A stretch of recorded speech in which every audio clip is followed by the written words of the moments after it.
Živa Blaž. Zdravo, Matej, kako si? Dobro, rahlo utrujeno sicer, upam, da naj bo ta kava malce predramila.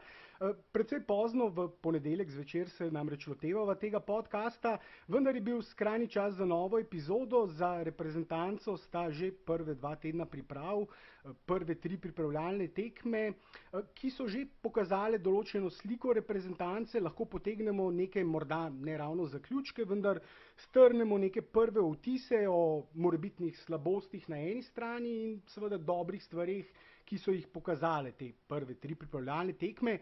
Tudi Luko Dončiča in Gorana Dragića smo že imeli priložnost videti skupaj na parketu in tudi iz tega lahko seveda potegnemo neke zaključke, ki seveda lahko obetajo veliko na Evropskem prvenstvu. Vendar več o tem seveda v tokratnem podcastu, v katerem bova spregovorila tudi o 12-terici, ki bo potovala na prvenstvo. Mislim, da lahko sedaj že dokončno, lahko glede na to, katerih 15 igralcev je ostalo na pripravah, lahko seveda iz tega izluščimo 12-terico, ki bo potovala na samo prvenstvo. Mislim, da je sedaj ta slika 12-terice že povsem jasna in jo lahko spremeni samo kakšna morebitna poškodba. In do ene take poškodbe je sicer že prišlo in tudi o tem bova več govorila v podcastu, tudi o tem igralcu, ki se je poškodoval, morda celo najbolj prijetno presenečenje samega začetka priprav. Vendar, da ne bova izgubljala časa, to naj bo dovolj za sam uvod, zato samo kratek intermezzo in se vrneva z podcastom Veselo na delo.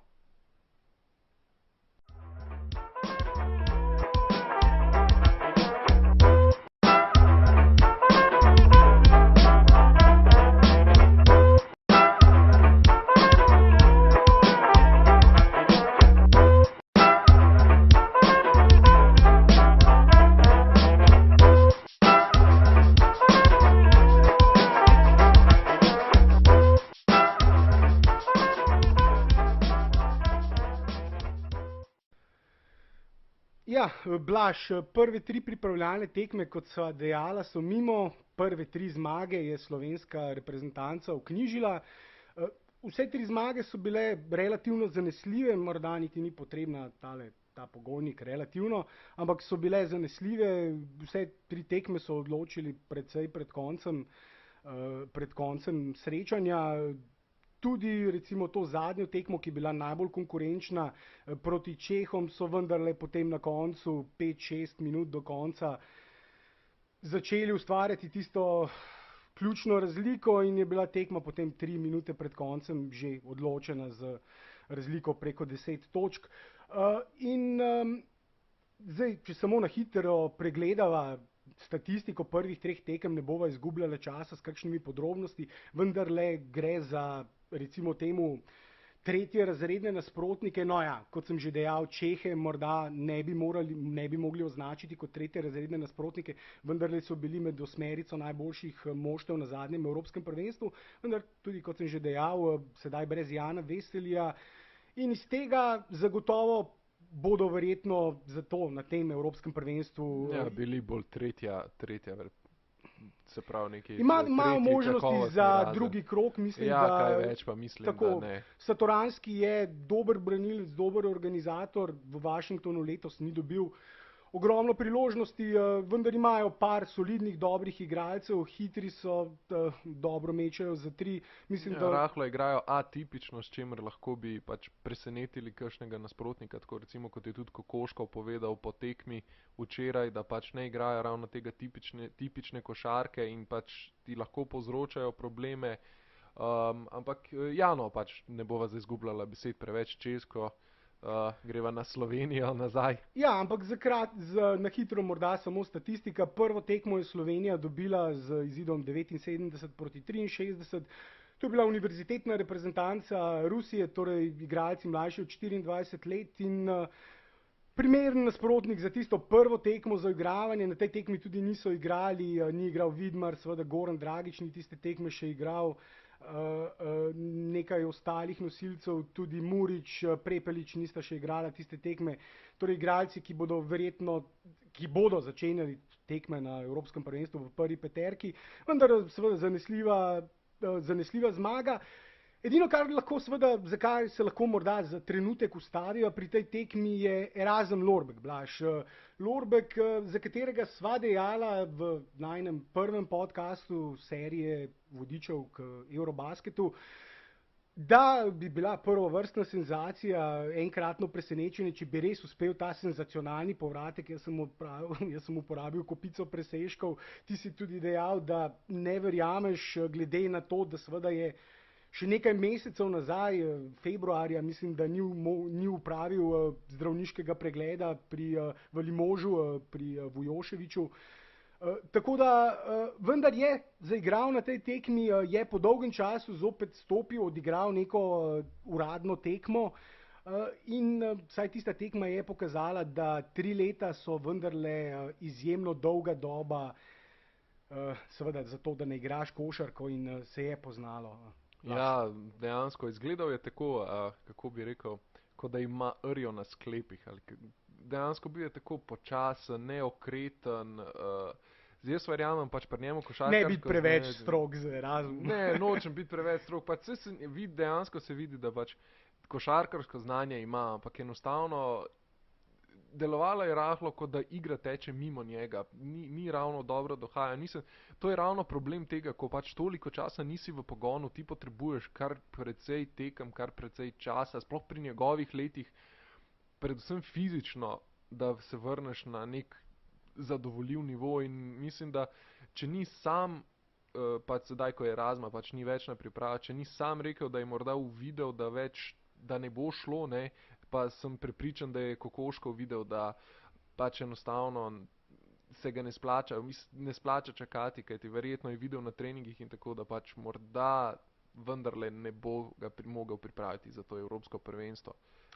Ja, mislim, če omenim samo še statistiko preostalih dveh tekem, 84 proti 64 proti Madžarski, tudi zanesljiva zmaga, in proti Češki sem že omenil, ustvarili so tisto odločilno razliko že nekaj minut pred koncem samega srečanja, vendar ja, Blaž, kot si dejal, strinjam se z vsem, kar si povedal o Lorbku. To je vsekakor dolga doba, 3 leta so dolga doba in verjetno bi potreboval več kot 2 meseca intenzivnih treningov. Verjetno bi se moral, zato da bi zopet lahko prišel v tekmovalni pogon, morda celo sezono, celo leto pripravljati z nekim moštvom, biti v postavi nekega moštva, redno igrati trening, tekme na treningih, redno igrati 5-5 košarko, tudi vprašanje, kdaj je on sploh na zadnje igral resno 5-5 košarko. To je morda celo tisto, seveda se je z Trifunovićem pred začetkom priprav 2 meseca intenzivno pripravljal, o tem sva tudi že govorila, vendar verjetno, ne vem,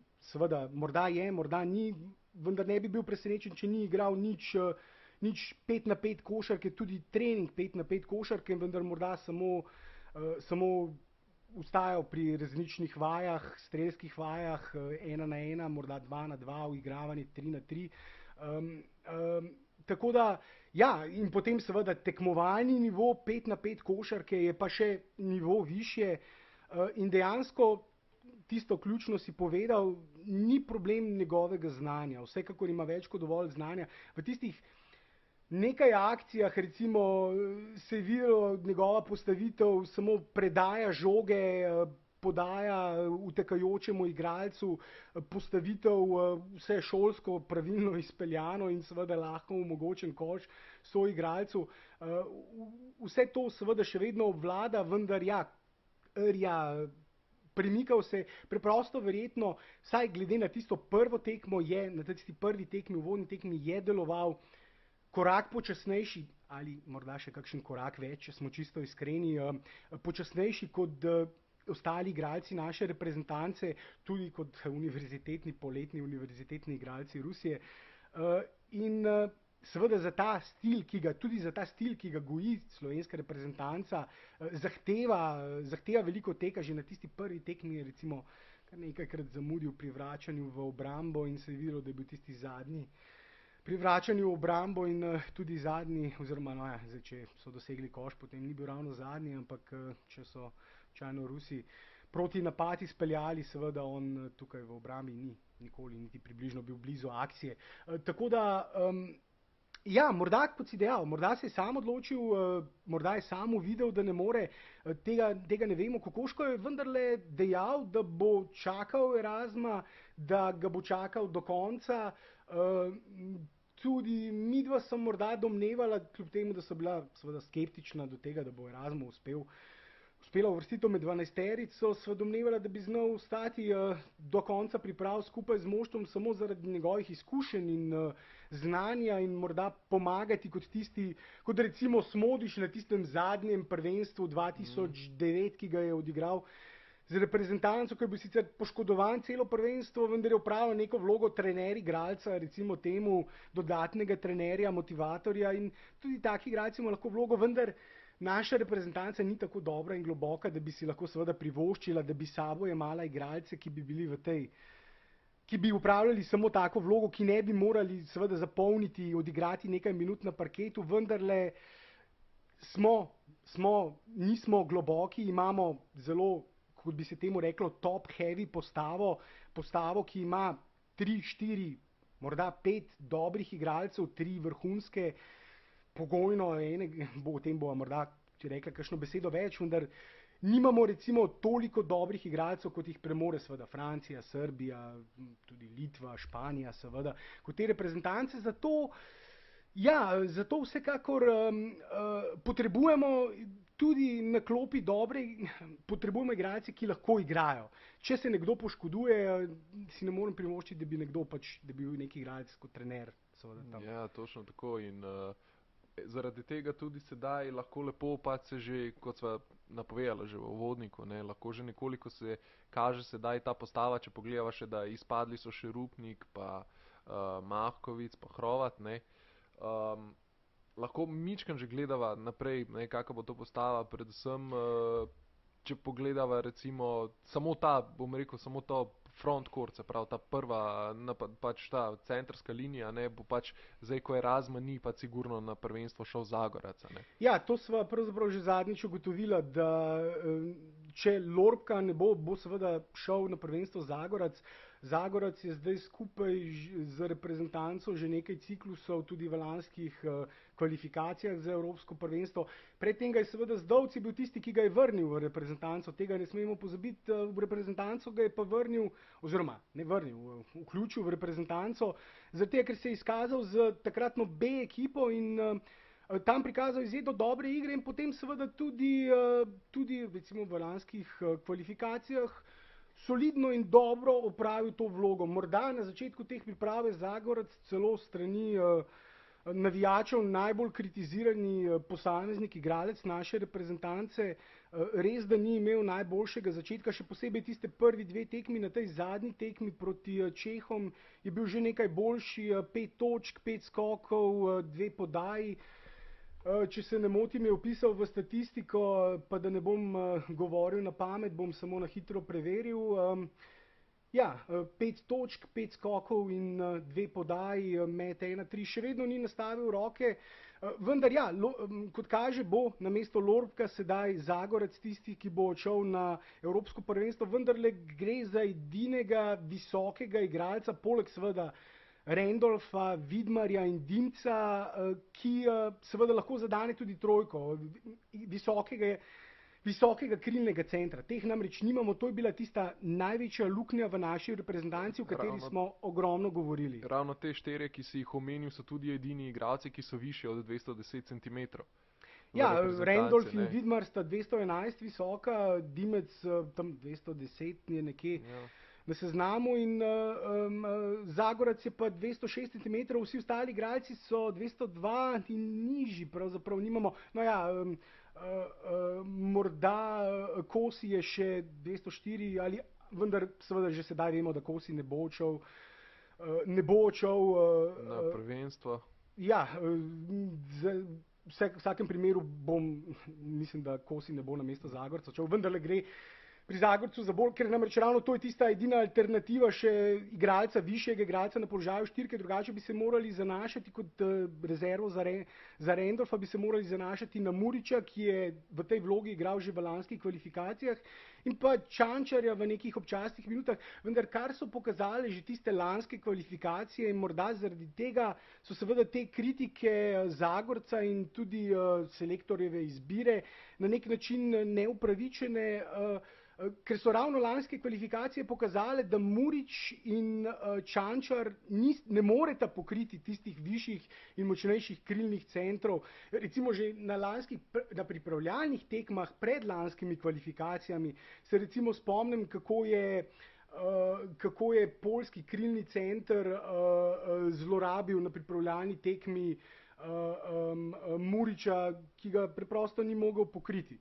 In gre se za to, da seveda na Evropskem prvenstvu bo pa takih igralcev, bo vsaka reprezentanca imela na položaju krilnega centra dva ali morda celo tri igralce, ki so visoki 206, 207, 208, 210 cm, ki so preko 100 kg, težki, ki lahko zadanejo trojko in takih igralcev, in ki seveda lahko igrajo v postu pod košem, tudi s hrbtom proti obroču, in predvsem tam so seveda za Muriča, ki je visok 201, 202 cm, podobno Čančar, oba sta, še posebej Čančar je še šibkejši kot Murič, preprosto ne moreta pod košem pokriti, to je jasno. Zagorac je toliko višji, toliko težji, toliko močnejši, tukaj ni nobenega dvoma, Zagorac sicer ne blesti v obrambi, vendar lahko pod košem je zagotovo bolj koristen kot recimo toliko nižji in toliko lažji igralec. Če ne zaradi druge, zaradi tega, ker se tak igralec, ki mora pokrivati toliko višjega in močnejšega igralca, povsem izrabi v obrambi, na tak način tudi Čančar in Murič potem v napadu ne bi bila tako koristna. Tako da tukaj ob vseh teh kritikah, ki letijo na Zagorca, je potrebno logično pogledati na situacijo in pogledati postavo in se zavedati, da seveda Slovenija preprosto na tem položaju potrebuje še enega igralca za višino in tudi Zagorac lahko zadane za tri. Še ena stvar, seveda sedaj je zgrešil ogromno metov. Če bi zadev pol teh metov, ki jih je do sedaj zgrešil, veliko teh metov je bilo tudi povsem neoviranih, roko na srce, vendar gre za začetek priprav. Roke so še težke, noge so še težke, tudi težke noge vplivajo na met, ne samo težke roke. Ja, in pač treba je tudi se zavedati tega, da Zagorac je star 33 let in on bo potreboval verjetno še kakšno tekmo, morda celo 2, 3, morda bo potreboval celo do zadnje tekme, da bo naravnal roko, da bo pač resnično pač šutiral tako, kot je pač šutiral lani v Eurocupu, kjer je mislim, da je imel okoli 47%. 46, ja, procentov za ne tri, pozabimo. kar je zelo dobro, pač ne samo zelo dobro, za visokega igralca je to odlična statistika. In pri relativno visokem vzorcu na tekmo je vrgel 4,4 mete za 3 in od tega zadev skoraj 2. Odlično, mislim, tukaj res so te kritike preuranjene, vendar seveda javnost je neučakana, kot vedno vsi želijo najbolje in največ že takoj na začetku. Vsi želijo predstave, kot jih kaže sedaj na začetku že Dončiča, ko pač dejansko se poigrava s svojimi nasprotniki, ko pač razkazuje ta svoj razkošni talent. In pa še ena stvar, ki sem jo hotel v bistvu še povedati pri Zagorcu, je to, Zagorac je dejansko, ko sem rekel, da je 30 let star, ampak on ima rojstni dan, mislim, da 1. januarja in on je dejansko bližje 34 letom kot pa 33 letom. Tako da gre za veterana, gre za igralca, ki potrebuje nekaj časa in ki je vendarle ne igra prvič za reprezentanco. Vendarle smo že videli, da je sposoben zadeti, da lahko zadeva tiste trojke, da je sposoben si včasih ustvariti celo v določeni situaciji lastno priložnost za met proti kakšnemu nižjemu igralcu. Sposoben je zadeti tudi trojko, ko je to najbolj potrebno in dejansko jaz mislim, da na koncu verjamem, zdaj pač tako, kot si že ti rekel, pač javnost je neučakana, komaj pač iščejo, da bi bili že sedaj na vrhuncu in tako naprej.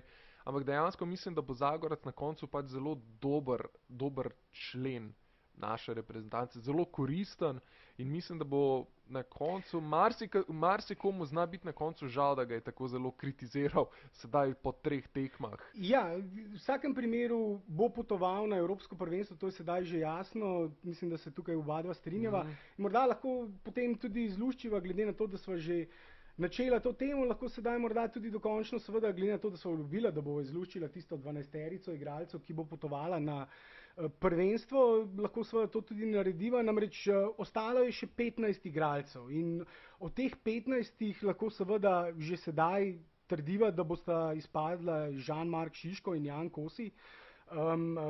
Šiško, organizator igre, teh imamo že dovolj in tudi dodatnega na sabo na prvenstvo bomo, kot kaže, vzeli tudi še dodatnega, poleg seveda Gorana in Luke, ki lahko igrata na položaju Luka, ki lahko igra na položaju organizatorja, bomo vzeli še enega dodatnega organizatorja, sedaj edino vprašanje še ali Rebec ali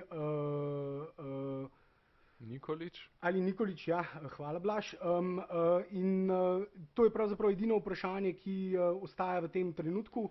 Jasno je pa, da je Šiško še premalo izkušen, da bi lahko resno konkuriral za odhod na Evropsko prvenstvo.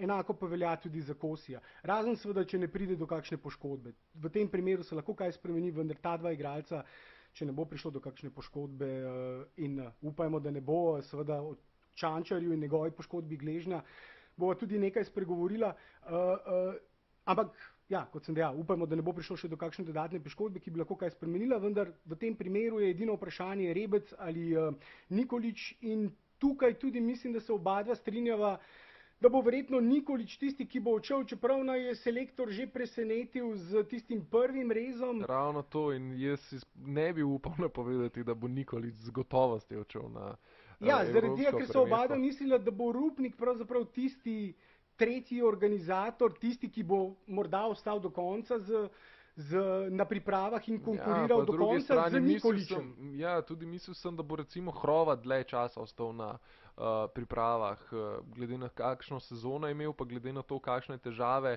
se recimo saj sedaj na začetku kažejo, da jih imamo v obrambi, bi bil Hrovat izjemno koristen igralec, predvsem zaradi tega, ker lahko pokrije pozicijo 2 in 3.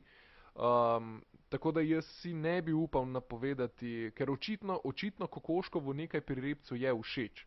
Tako da ja, njegova obramba, to, kar je pokazal predvsem na začetku v teh prvih uvodnih pripravljalnih tekmah, se mi zdi, da je največ pokazal, grizel, po domače povedano, grizel je v obrambi. Bil je kot sitna muha. Ja, zavzeto je igral, je pressing preko celotnega igrišča na nasprotnem organizatorju in to je počel bolj učinkovito kot recimo Nikolić na teh prvih 3 tekmah, če gledamo v celoti, vendar je Nikolić bolj celovit igralec. Ti si dejal, ja, seveda, da sedaj, glede na to, da nas je selektor presenetil za tisto izbiro. Namreč Rupnik je tisti, ki je izmed te trojice, Rebec, Nikolić, Rupnik, je imel najboljšo sezono. Zato sva seveda midva v prejšnjem podcastu. Tudi v bistveno močnejši ligi.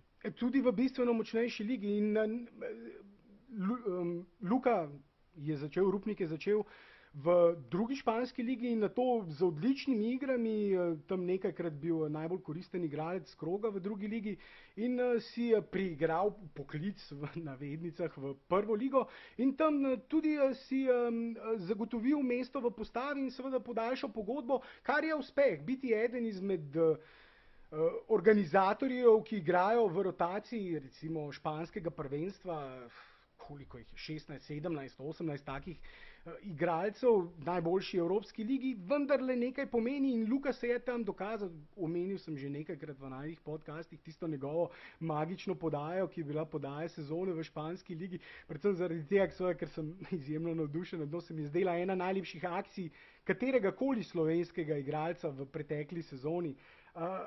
Tak preblisk, ki ga ima, pokazal je napredek v igri, pokazal je razvoj kot organizator, umiril se je, zna bolje tempirati ritem igre, kontrolirati ritem igre, ni več tako neučakan, njegova selekcija metov je boljša. malce se izboljšal v obrambi, morda tudi malce izboljšal fiziko, zdi se mi, da je morda kanček močnejši, še vedno je seveda šibkejši in tukaj tudi še en razlog, zaradi katerega midva recimo sva domnevala, da bi Nikolić znal imeti prednost napram ostalim organizatorjem, njegova višina in moč, namreč je močnejši in višji od Repca in Rupnika in vendar ja, kot si sam dejal, je tisti odhod, takojšnji odhod Rupnika malce presenetil. Povsem možno je, da je tudi tukaj Rupnik, nikoli ne vemo, kaj je v ozadju. In tukaj je potrebno povedati, morda je Rupnik šel do selektorja in rekel, poglejte selektor, ne vem, ga vika ali tika, zanima me, ali resno računate name, če ne računate resno name, bi jaz raje odšel na priprave s klubom in si tam poskušal izboriti recimo mesto prvega organizatorja, ki ga še nima zagotovljenega. Bo vsekakor v rotaciji, ampak ali po vsej verjetnosti v tem trenutku bi bil verjetno Luka še vedno drugi organizator, menjava v njegovem moštvu. Tako da je to vsekakor morda tudi z njegove strani bilo inicirano, njegov odhod, in ker mu je selektor pač rekel, ne, na prvenstvu ne računam nate, to so igralci, ki jih imam v mislih, oziroma mu je dejal, da ni pač, rekel, v redu, gremo potem naprej. Povsem možno je, da je podobno tudi s Hrovatom in Mahkovicem, tega ne vemo.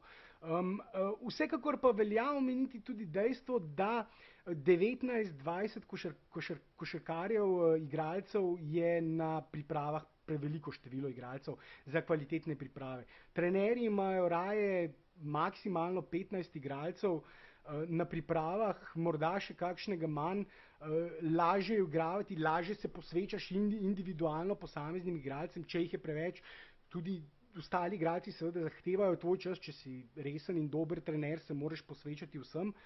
In zato seveda ta res na 15 igralcev mene ne preseneča. Me pa, kot sva dejala, imena, izbor teh imen je rahlo presenetljiv. Midva sva pravzaprav ugibala, da bi eden izmed trojice, Mahkovic, Rupnik ali Hrovat, znal imeti mesto med končno 12-terico, sicer ti si bil bolj prepričan za Hrovata, jaz mogoče malce bolj za Rupnika, vendar ja, oba dva so bila na koncu presenečena na to izbiro. Obama jo je demantiral. Ja, selektor pač vedno več ve, vedno ko debatiramo in kritiziramo in analiziramo, mi seveda to počnemo iz bolj oddaljene perspektive in vedno je treba, mi nismo z moštvom, ne vemo, kaj se dogaja, zato gre pri vsem tem seveda precej tudi za spekulacije, vendar spekulacije so zabavne. Ja, sejem. Recimo, to je tako, ker so, vem, da po drugi pripravljalni tekmi sem bral malo po forumih slovenskih, kako so vsi močno kritizirali Blažiča in kako ne bi smel več biti na pripravah in tako naprej. Ne? Ampak dejansko, če zdaj pomislimo, pač pripravljalne tekme, mislim, da pripravljalne tekme na koncu so ravno nekje 10% celotnega upogleda, ki ga ima strokovni štab, tako da sem jaz prepričan, da tudi vsi tisti, ki kritizirajo in pravijo, kdo ne bi smel, kdo bi moral iti, kdo ne bi smel iti na prvenstvo, mislim, da je potrebno zaupati strokovnemu štabu, kajti oni so z igralci dejansko pa 24 ur na dan, konstantno jih imajo pod nadzorom, gledajo njihov napredek, gledajo, kaj so sposobni, kaj niso sposobni.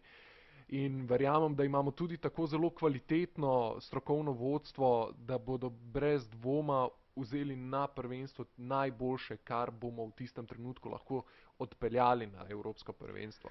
Ja, jaz sem recimo menil, že spet ocenjujoč po sami pretekli sezoni in upoštevajoč vse to, kar si ravno kar povedal, sem recimo menil, da bi recimo Hrovat ali Rupnik lahko imela mesto med 12-terico pred recimo Miho Lapornikom.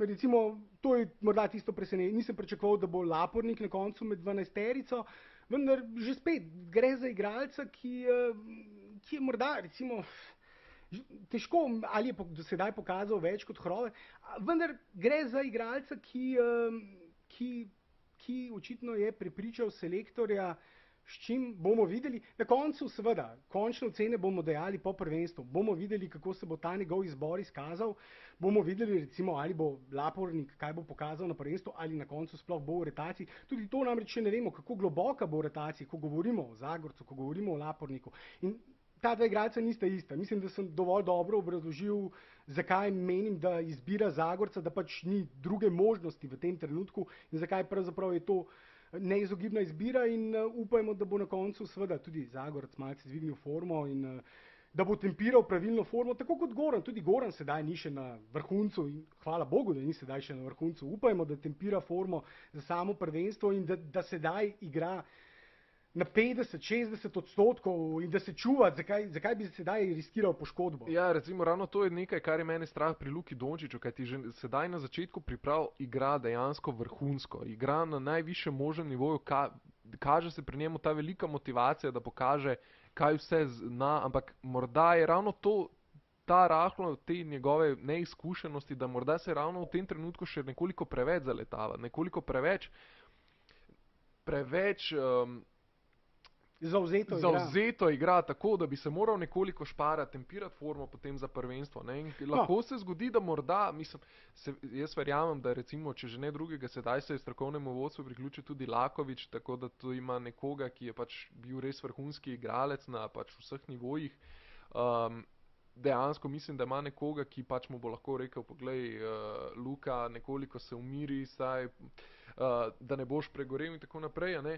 Ampak dejansko to bi bilo ena zelo velika katastrofa za reprezentanco, če bi na koncu Dončić v vsej tej želji, da se pokaže, na koncu pregorel in ga na prvenstvu ne bi bilo nikjer. Na pripravljalnih tekmah je dosti bolj kot rezultat pomembno to, da se srečanje, tisti ključni igralci končajo zdravi.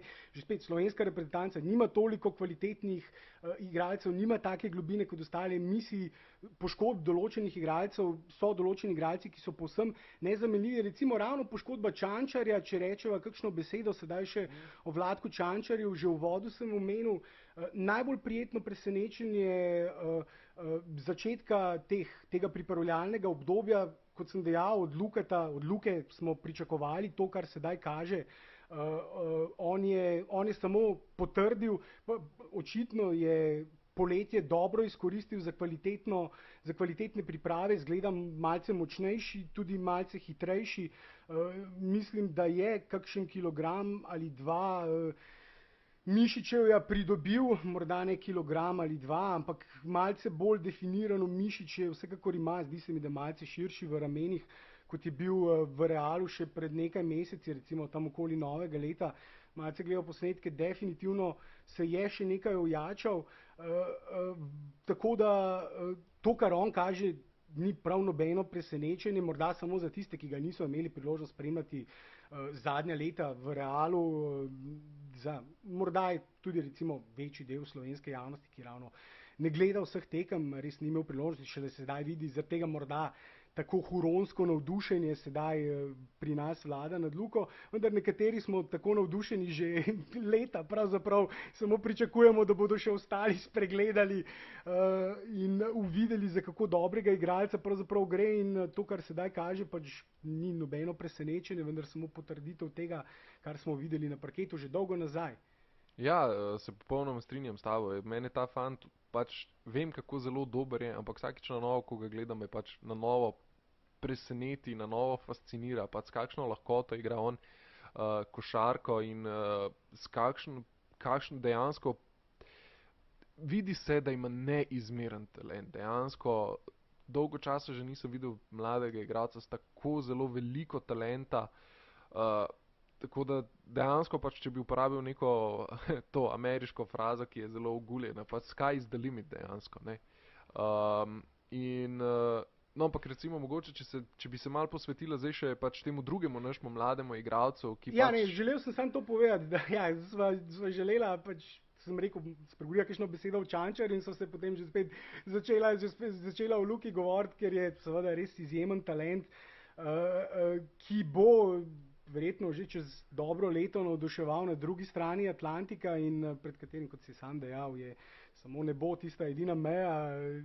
Pravzaprav kot je recimo na B-Ball Breakdown kanalu na YouTubu, kjer so pravkar izdali analizo Luke Dončića, tudi z našo majhno pomočjo in z B-Ball Breakdownom bomo verjetno sodelovali tudi med samim evropskim prvenstvom, to lahko morda omenim, in v sodelovanju z njimi pripravili analizo posameznih srečanj, govorimo za kvalitetne, podrobne analize, filmwork, kot bi se temu reklo, kjer bomo razdelali posamezne akcije in natančno pokazali vse slabosti in pa prednosti naše reprezentance ali nekaterih nasprotnikov, vendar o tem več takrat, vendar ja.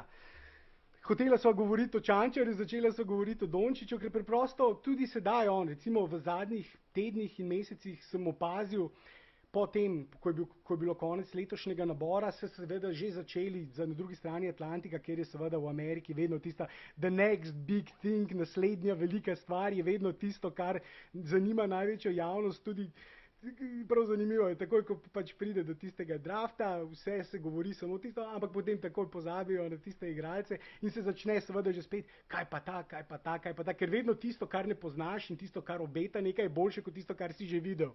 Ker lahko seveda si predstavljaš, da tisto, kar ne poznaš, je 10-krat boljše od tistega, kar si videl.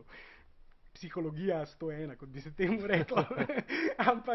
ampak ja, tudi sedaj se tudi o Luki govori na drugi strani Atlantika, vedno več vidim na Twitterju, na recimo tistih večjih spletnih forumih,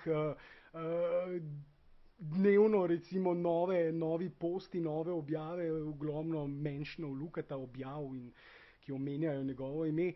In tako da o njemu so tudi midva že posnela 2 podrobna podcasta, v katerem so pač napovedala precej stvari, ki jih sedaj vidimo, tako da si jih lahko, če si jih še niste, vabimo, da si jih poslušate in tam dobite še veliko dodatnih koristnih informacij. Vendar ja, Čančar.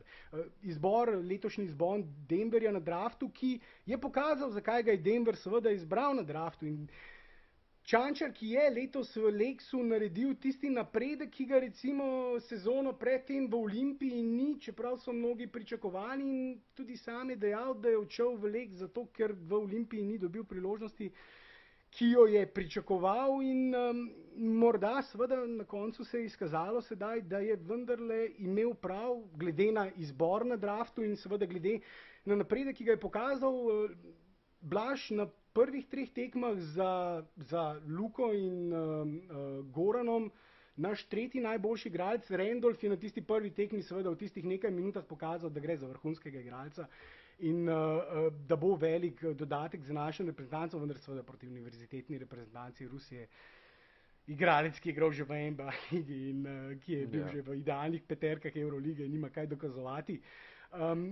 Zato seveda, ja, Čančar tisti igralec, ki je na teh prvih 3 tekmah pokazal največ za Luko, in seveda Goranom tudi pričakovano. Tudi Goran nima, tudi recimo videl sem neke kritike Gorana, da ne igra najbolj zavzeto.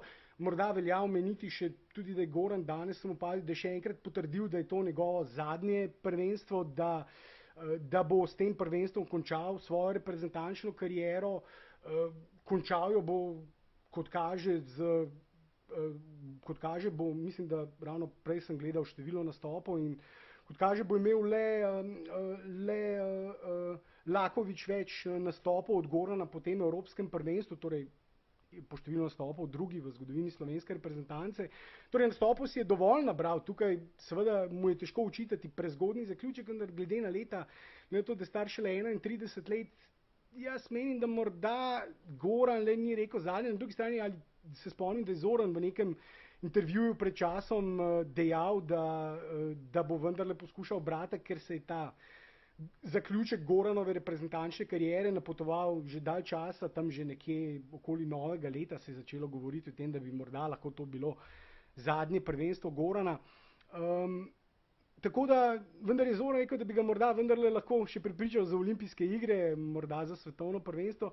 Jaz mislim, da Goran vendarle še ni rekel dokončno zadnje besede. Če pa jo je, bo pa to vsekakor velika luknja v naši reprezentanci, vendar kar sem želel samo povedati, preden se končno lotiva Čančarja, do katerega se počasi prebijava, da tudi Goran spada med te igralce, seveda, ki glavnemu organizatorju Miami Hita, ki je pač v lanski sezoni imel povprečje 20 točk, 6 skokov in 4 podaje in imel najboljši odstotek meta iz igre med vsemi organizatorji. Ni potrebno nič dokazovati na tekmi proti Čehom ali Madžarom. Zaradi tega moram reči, da me prav nasmejijo kakšne občasne kritike Gorana, da ne igra dovolj zavzeto na tekmi proti Madžarom, ker ne vem, ali želijo, mislim, ali nekateri pričakujejo, ali bi radi videli, da bi se Goran med publiko metal za žogo v prvo vrsto na neki nepomembni tekmi, riskiral poškodbo. To je seveda skrajna neumnost, to je igralec, ki bo pametno, veteran, konec koncev je že preko 30 let star, bo odigral te priprave na 50, 60, 70 odstotkih, počasi dvigoval, tepiral formo, verjetno bo predvsem bo nabiral kondicijo, se pravi, predvsem bo delal na fizični pripravi, dejansko se itak oba veva, da tehnično znanje je pri njemu itak vrhunsko in na temu niti nima kaj pretirano veliko zadela. Dejansko mislim, da bo na koncu predvsem te priprave izkoristil za dobro fizično pripravo, da bo na koncu lahko zdržal celotno prvenstvo in je totalno nepotrebno, da se daj zgublja, v bistvu, da igra na teh 100%, ker ti čisto nobene razlike ni, ali ti daš proti Čehom 30 pik, 10 podaj in 10 skokov. Ja, če smo že za Luko govorila, da recimo bi lahko malce manj zavzeti. Seveda, težko je sedaj igralcu dejati, igraj manj zavzeto, ne dajati toliko energije, ne jeti čisto na vsak skok, ne riskirati poškodbe, ker ravno recimo v skoku, v boju za žogo si je Čančar pri pristanku na nogi nasprotnika zvil gleženj. In recimo, če bi se to zgodilo, zdaj seveda ne vemo, za kako težko poškodbo gre, vendar v vsakem primeru bo, kot kaže, Čančar zamudil vsaj 10 dni priprav, kar je pa že nekaj, 2 pripravljalni tekmi, 3 morda. Pri zvinih nikoli ne veš, zvini so tudi taka zelo varljiva poškodba, ki jo lahko celiš dalj časa, kot pričakuješ morda na začetku. Ja, spomni se samo recimo Waitersa v tej sezoni, ko je dejansko v bistvu skoraj igralca Miamija. Ja, ko je dejansko v bistvu zaradi poškodbe gležna, zaradi zvina, so vsake nekaj dni, vsake 3 dni so dejali pač, bomo pogledali, kakšna je situacija in potem čez 3 dni je prišla novica, ni nič boljše, pa če bomo povedali čez 3 dni in tako naprej, na koncu se je vse skupaj vleklo 2 meseca. Ne? Ja, in seveda pri njemu šlo za precej težji zvin, kot sedaj pri Čančarju, vendar lahko se zgodi, da ni 10 dni, vendar da je 2 tedna, 15, 16 dni, kar je pa že lep del teh priprav. To pa dejansko so že cele priprave skoraj. Ne, ravno celoti, vendar ja. Kar je ostalo, je že skoraj, so praktično že skoraj cele priprave. In glede na to, koliko je Čančar pokazal sedaj na začetku, odlično igro v obrambi, to je seveda že lani v lanskih kvalifikacijah pokazal in potrdil, da je odličen obrambni igralec, da lahko svojo višino in gibljivostjo odlično pokrije vse zunanje položaje, prevzema tudi tiste organizatorje za nekaj časa, je dovolj gibljiv in hiter. Tako da sedaj je pa pokazal še tisti napredek v napadu, izboljšal je met, tudi on je izboljšal selekcijo metov, vsekakor je precej bolj zanesljiv tudi pri metu iz razdalje in recimo na tej zadnji tekmi proti Čehom je bil, kot sem dejal, tretji oziroma morda glede na učinkovitost celo, ne bom sedaj dejal najboljši igralec, vendar bi lahko to trdili, zagotovo imel njegov indeks je bil malce nižji od Luke, malce nižji, vendar je bil višji od recimo Goranovega indeksa, njegov statistični indeks skupek vseh statističnih kategorij. Vendar, kaj želim povedati, Vlatko je iz igre ni zgrešil nobenega meta, zadev oba meta za 2 točki, obe trojki, zadev 4 proste mete, metal 4-5, ujel še 5 skokov, 2 podaji in pa 2 ukradeni žogi, če prav vidim. Ja. In na koncu končal te srečanje 14 točkami v nekaj več kot 17 minutah, manj kot 18 minutah. Izjemno učinkovita igra in seveda poleg tega še odlična obramba. In to je tisto, recimo, kar pa recimo pri Luki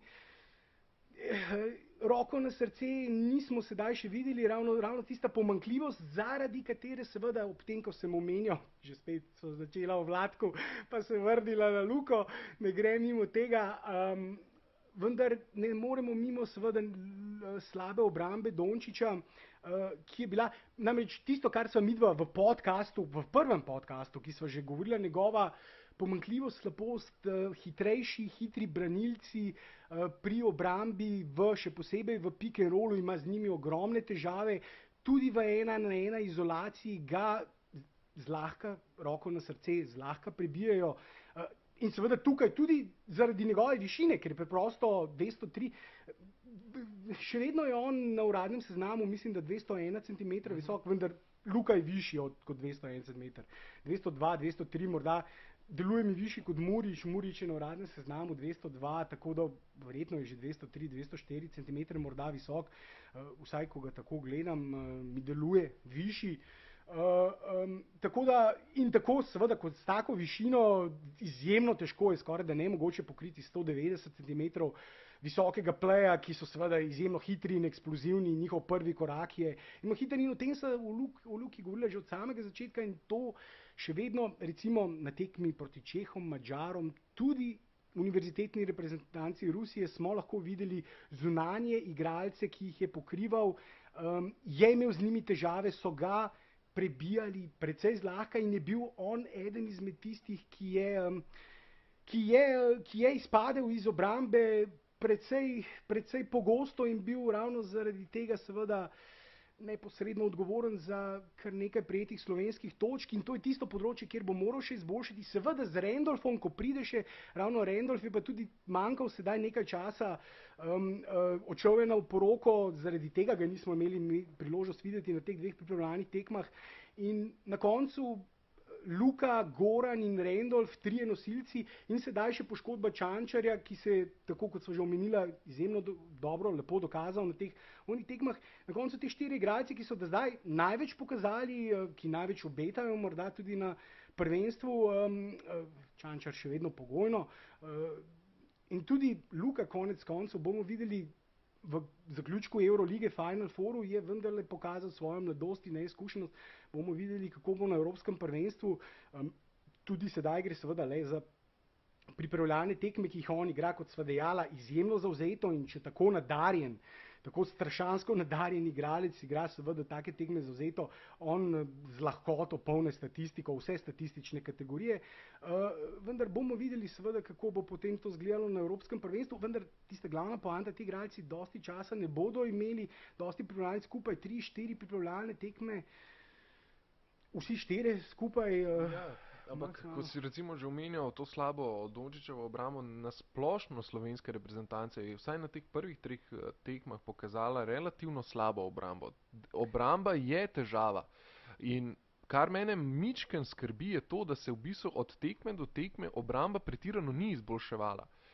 Mislim, da je bila skozi približno enako slaba, če bi lahko tako rekel. Ni bilo videti nekega konkretnega napredka. Medtem ko v napadu zadeve laufajo. V napadu igra je tekoča, iščejo se dodatna podaja, išče se prost igralec in tako naprej, ampak obramba tukaj pa mislim, da bomo imeli tukaj težave. Ja, v napadu sem res opazil nekaj, recimo za tiste sladokusce. Včeraj na tekmi Slovenija-Češka sem videl en lep import Kokoškova iz NBA lige, elevator screen akcijo. To je čudovita akcija, kjer dva visoka igralca postavljata blok,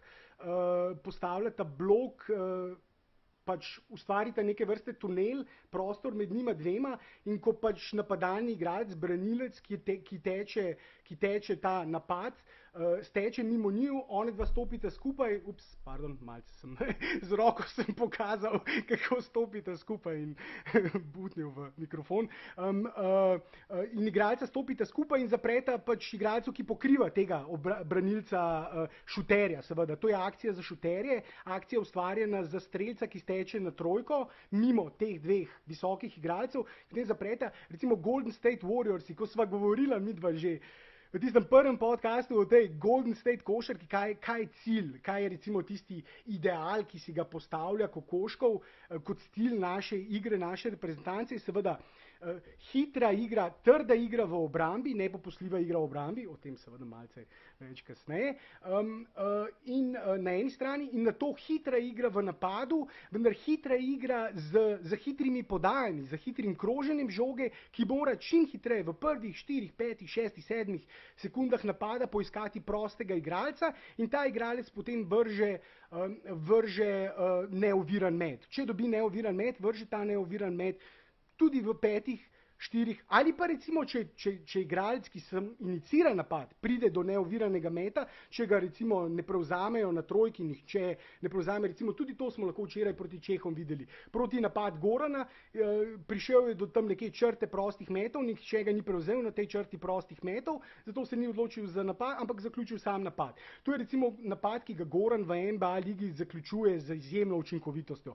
Predvsej bolj učinkovito recimo, in seveda gre za met, ki ga zaključuje z metom iz razdalje in kljub temu gre za precej bolj učinkovito akcijo, recimo kakor polaganje izpod koša v zadnji sekundi. Zaradi tega tisto, recimo, kar meni ni bilo všeč pri Zdovcu, pa ne bo zdaj z Zdovcem zgubljala časa, da recimo ravno, ne vem, če se spomniš tiste tekme, famozne tekme proti Litvi na svetovnem prvenstvu 2014 v Španiji, tiste zadnje četrtine, ko smo recimo v celotni četrtini dosegli samo 2 točki, ko smo pred zadnjo četrtino vodili z dvomestno razliko in na koncu izgubili za koš ali 2, zaradi tega, ker smo v celi četrtini dali samo 2 točki, Goran dal v protinapad. Vendar seveda glavni razlog tistega je bil, da je vsaj po mojem mnenju, po mojem skromnem mnenju, ki seveda ne sega mnenju Zdovca, se že naprej posipam s pepelom, ker se drznem kritizirati trenerje, vendar je prehitro ukazal igro na počasne napade, na dolge napade in seveda s tem nekje ustavil tisti ritem reprezentance v napadu, ohladil na nek način moštvo, ki je takrat igralo zelo dobro v napadu in je ravno zaradi te počasne igre potem padlo iz ritma, saj meni se zdi, da je bil to recimo eden izmed glavnih zato, poleg seveda tudi tega, da potem, ko so se zatresle roke, niso morali zadeti neoviranega meta izpod koša. 5 igralcev Litve je pokrivalo samo Gorana in preostali 4 niso bili sposobni zadeti resnično kopice neoviranih metov iz vseh položajev na parketu, tako da to je bila seveda druga stvar. Vendar, da ne bova sedaj izgubljala preveč časa, s tem se vrneva nazaj. Govorila sva o Dončiću, Čančarju, slabi obrambi, Goranu in potem seveda prišla do slabe obrambe, ja, ki je trenutno še težava, vendar po drugi strani, Blaž, jaz mislim, da vendarle že spet začetek priprav, noge so še težke.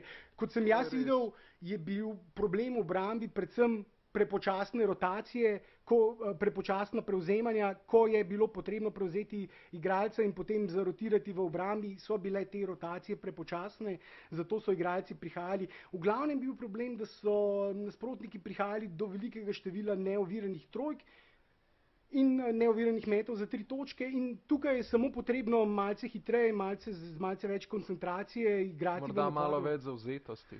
Mislim, da je to tisto glavno. Jaz nisem videl kakšnih sistemskih napak, vsaj rotacije so se zdele igralci, vsaj ko sem gledal v obrambi, so vedeli, koga morajo prevzeti, vendar so bili pri tem prepočasni. Ja, tako da, ja, mislim, vseeno sem jaz upal, da bomo videli vsaj nekakšen napredek v obrambi. Ne? Se pravi, glede na prvo tekmo proti univerzitetni reprezentanci Rusije in pa seveda pač to zadnjo tekmo, pač neke bistvene spremembe v igre v obrambi ni bilo, ampak kot si že ti omenil, sistemsko zadeva deluje, le še pač ta rotacija je nekoliko prepočasna. Ja, nisem videl, da bi igralci zbegano tekli, ne bi vedeli koga, seveda je tudi do takih, videl sem 2 ali 3 take akcije, ko sta recimo 2 igralca stekla do istega igralca pri prevzemanju, tudi to se je zgodilo, tudi to sem opazil, vendar to ni bila stvar, ki bi bila recimo kronična težava reprezentance, vsaj na teh prvih 3 tekmah in že spet zavzeta igra v obrambi je predvsem stvar energije, tudi stvar seveda sistema in uigranosti moštva, predvsem je dobra obramba, ne predvsem, vendar izjemno pomembna je seveda komunikacija v obrambi, potrebuješ nekoga, ki se v obrambi, ponavadi je to kakšen dober obrambni center, ki se dere, ti tega, ti unga, da se ne bom zdaj, ratam zelo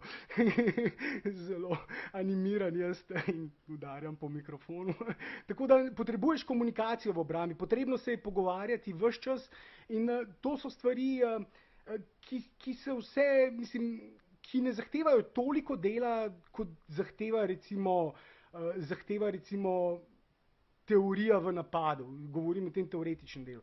Kar se tiče pa energije, pa seveda vendar tudi vsi reprezentanti v en glas ponavljajo, fizično še nismo tam, kjer smo in zato, da igraš to Golden State košarko, ki sva jo ki sva jo omenjali in iz katere je ravno ta elevator screen je ena izmed najbolj uporabljenih akcij, recimo Golden State Warriorsov. In mi je bilo zelo všeč, mislim, sem prav z užitkom, samo enkrat sem videl, da so izpeljali, in to je bila akcija, v kateri je včeraj Murić naredil pri postavljanju tega bloka in naredil osebno napako v napadu. Potem se je kregal s sodnikom in zato potem prejel še tehnično napako in potem bil seveda strani Kokoškova ukrcan, okregan na klopi, zasluženo. In je to taka akcija, ki mora biti recimo zelo dobro igrana, ker če si za sekundo prepozen za tem zapiranjem teh vrat tega lifta, zato ta elevator screen, če si prepozen za sekundo, seveda se še vedno premikaš v bloku, ko igralec teče mimo in je osebna napaka v napadu, kar je Murić tudi včeraj storil. In vendar, ja, Golden State košarka predvsem potrebuje izjemno dobro obrambo. Izjemno obrambo potrebuješ in to je tisto, kar je najbolj pomembno. Ti ne moreš razviti hitre igre v napadu, če ne zaustaviš nasprotnikovega napada. Ti ne boš mogel odigrati, če boš seveda dobil koš in bodo vsi nasprotni igralci že zdavnaj vrnjeni, že zdavnaj te čakajo v obrambi, ko ti začneš akcijo. Ja, točno tako. In tudi ne moreš izpeljati hitrih protinapadov. Je enostavno, enostavno nemogoče izpeljati hiter protinapad, če ti v obrambi dobiš koš, kajti, kot si že omenil, potem se celotna nasprotna ekipa potegne v svojo raketo, predvsem tudi v evropski košarki, kjer je še dovoljena cona, se še lahko recimo toliko bolj zgosti. In seveda tudi ni 3 sekund, lahko se center utabori pod obročem. Ja, in potem dejansko imaš lahko zelo hitro težave, a ne? Ampak vseeno se mi zdi, da predvsem, če ne drugega, igra v napadu slovenske reprezentance predvsem bolj tekoča, kakor je bila morda pod Zdovcem.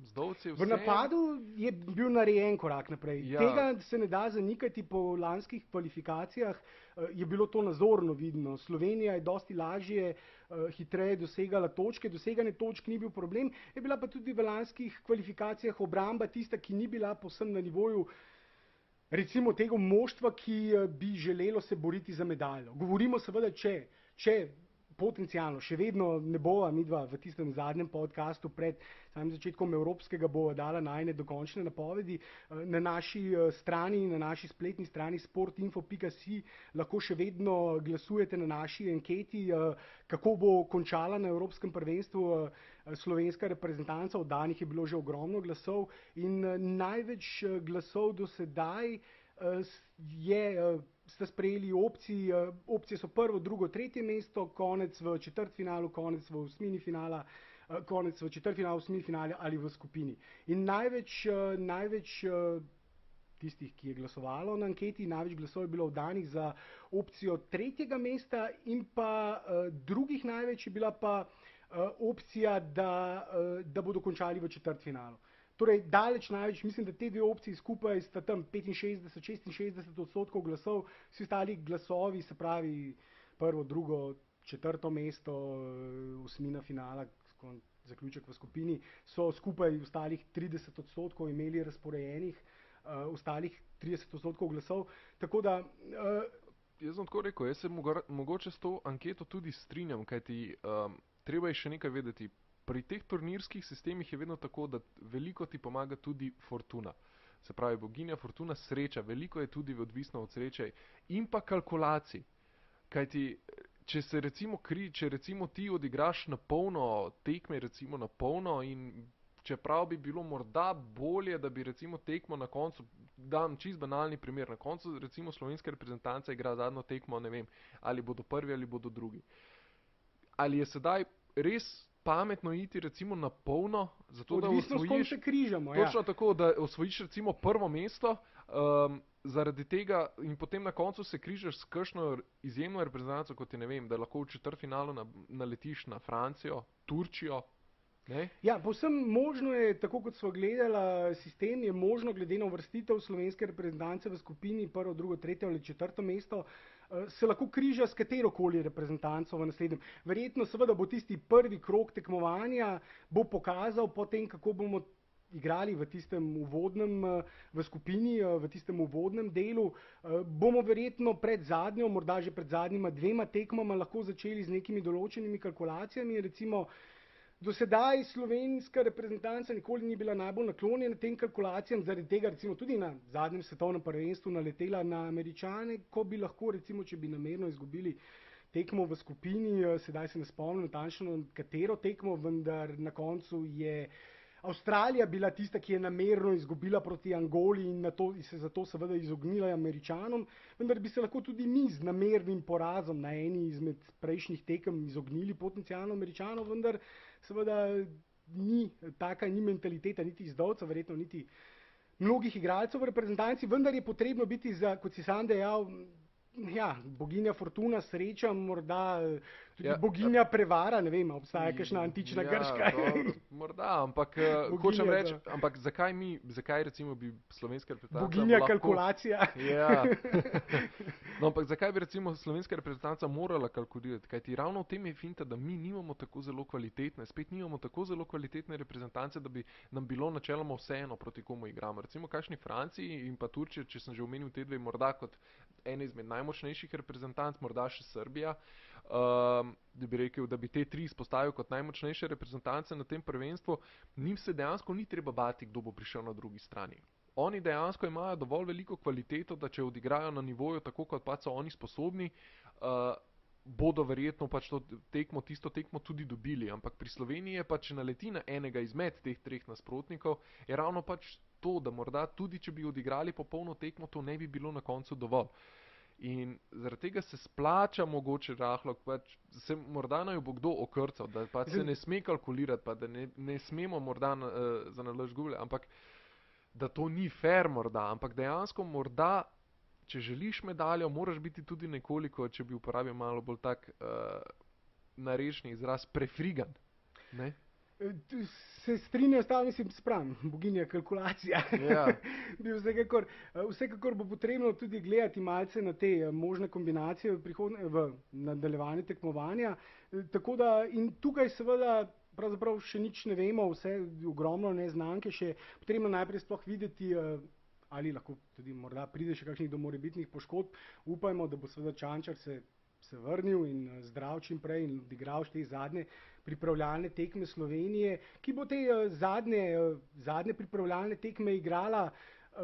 Sedaj recimo tisti lažji del priprav, tisti lažji nasprotniki, ki spadajo morda v ta drugi ali celo tretji evropski razred, s tem je sedaj konec, sedaj pa Slovenija igra tudi z nekaterimi kandidati za medaljo in prihaja tisti težji del priprav, bolj zahteven, namreč naslednja tekma na Hrvaškem proti hrvaški reprezentanci in tam se bomo pomerili tudi z Ukrajino, ki vemo, da je tudi v lanskih kvalifikacijah se je pokazala v skupini, za nami je bila najbolj kvalitetna reprezentanca, imajo nekaj solidnih igralcev španske lige, ki igrajo Euroligo, tako da vsekakor niso test na nivoju Hrvaške, seveda, ali Izraela in Turčije, s katerimi se bomo na to pomerili, vendar gre za reprezentanco, ki je recimo tukaj nekje na nivoju Čehov. Morda boljši kot Čehi. No. Ja, recimo oni so imeli pa tisti preboj na tistem evropskem prvenstvu pred zadnjim v Sloveniji, ja, ker so tudi pokazali, da ima ukrajinska košarka nek potencial. Evropski vrh, evropska košarka se razvija in evropski vrh se je razširil v zadnjih letih, to se je potrebno zavedati. Ni več recimo, jaz se spomnim na zadnjem evropskem prvenstvu 2015, ko je Slovenija igrala v osmini finala proti Latviji. Sem dobil občutek, da je bilo zelo v člankih, komentarjih, da je bilo zelo zlahka, so imeli Latvijo kot tisto. Ja, to pa ni Litva, no. To je pa malce slabše, vendar se vidimo, Latvijci imajo sedaj Porzingisa, to je vendarle gre za produkt njihove košarke, tudi posredno, tudi on se je mlad odpravil v Španijo, imajo nekaj dobrih, solidnih igralcev, visokih atletskih igralcev, ki igrajo v dobrih evropskih klubih, tudi že spet v Euroligi in je samo še ena izmed vrste teh reprezentanc, recimo, ki so pred leti, morda bi nekateri rekli, to moramo pa zlahka premagati. Ja, so outsiderji, ne? Vendar ja, nikakor ne več. Tako kot Finci. Tudi Finci, s katerimi igramo v skupini, to ne, pač, če že recimo Vsako rečemo niso nedolžni, ja. ja, to je bila včasih pač reprezentanca, ki je bila bolj kot ne za ogrevanje, če bi tako pač morda malo sicer podcenjevalno, vseeno so imeli dobre individualno kvalitetne posameznike, ampak vseeno na koncu pač kot ekipa Finska je bila tudi ena izmed tistih outsiderjev, ne? Ampak Ja, se je recimo že na Evropskem prvenstvu v Sloveniji pokazalo, ko so nas Finci takrat premagali, ko so nas sestrelili s tistimi trojkami v Stožicah. Dejansko v bistvu lahkih tekem več ni. Ja, vsekakor lahkih tekem ni več, na Evropskem so nas premagali Finci v V Sloveniji. Sloveniji, ja. Kdaj so nas premagali? Zadnja tekma A nismo bili skupinskega. peti na Evropskem prvenstvu v Sloveniji? Zadnja tekma skupinskega dela. A ja, zadnja tekma skupinskega dela. Tako. Dobro, ja, narobe sem te razumel.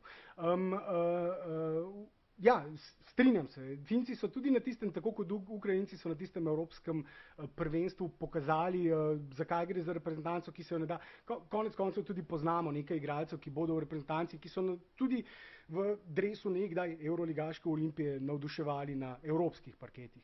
Tako, ja. Timo Raniko, Sasu Salin, recimo samo dva, če omenim. Tako, vsekakor v nasprotnikih slovenske reprezentance bova še precej več govorila v prihodnih podcastih. Pred samim evropskim bova tudi malce bolj natančno obdelala samo skupino. Čeprav nekaj sva o tem že spregovorila v prejšnjem podcastu, v prvi epizodi Vodiča, ki že spet reklama, ki si jo lahko poslušate, če si jo še niste, in vas vsekakor vabimo, da si jo. Vendar mislim, Blaž, da za tokrat, da naj bo to dovolj, najino uro, ki jo imava na razpolago, sva zapolnila in dopolnila, zato bi še kaj dodal? Ne, v bistvu niti ne. Kratek intermezzo, pa se vrneva z zaključkom, pa bo še to najboljše. Se strinjam.